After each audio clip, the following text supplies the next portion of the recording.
வணக்கம். நம்ம நிக்கக்கூடிய ஏரியா வந்துட்டு தாமரக்குளம் பக்கம். இது வந்து பறக்கைக்கு அடுத்து. இதில வந்துட்டு ஒரு பெரிய தோப்ப தான் நம்ம பார்க்குறோம். இந்த தோப்புக்கு வந்துட்டு 2 சைடு வந்து பாதை வசதி இருக்கு. ஃப்ரண்ட்ல வந்துட்டு உங்களுக்கு சப் ரோடு. அது வந்து ஒரு 25லேருந்து 30 அடி இருக்கும். அதுக்கப்புறம் பின்னொரு சைடு வந்துட்டு உங்களுக்கு வந்து ரயில்வே ட்ராக்கோட ஆ பாதை. ஸோ உங்களுக்கு வந்துட்டு இது நல்ல தோப்பு. 3 ஏக்கர் 40 சென்ட். இது வந்து மரங்கள் பார்த்தீங்கன்னா, எல்லாமே வந்து இளமரங்கள் தான். ஒரு 15லேருந்து 20 அடி ஹைட் தான் இருக்கும். நல்ல மரங்கள். இது வந்து அவங்க சென்ட்டுக்கு கேட்கறது வந்துட்டு ரூ. 1,10,000 கேட்குறாங்க சென்ட்டுக்கு. அதுவும் வந்து உங்களுக்கு பிடிச்சிருந்தா கொஞ்சம் நல்லா குறைச்சு முடிக்கலாம்.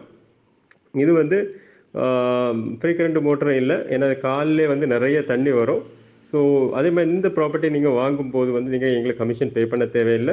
அதேமாரி உங்களுடைய ப்ராப்பர்ட்டீஸ் ஏதாவது நீங்க சேல்ஸ் போட்டிருக்கீங்க, கொஞ்சம் குயிக்கா சேல்ஸ் பண்ணி குடுக்கணும்னாலும் நீங்க லோட்டஸ் ரியல் எஸ்டேட்ட கான்டாக்ட் பண்ணலாம். ஓகே. தேங்க்ஸ் ஃபார் வாட்சிங்.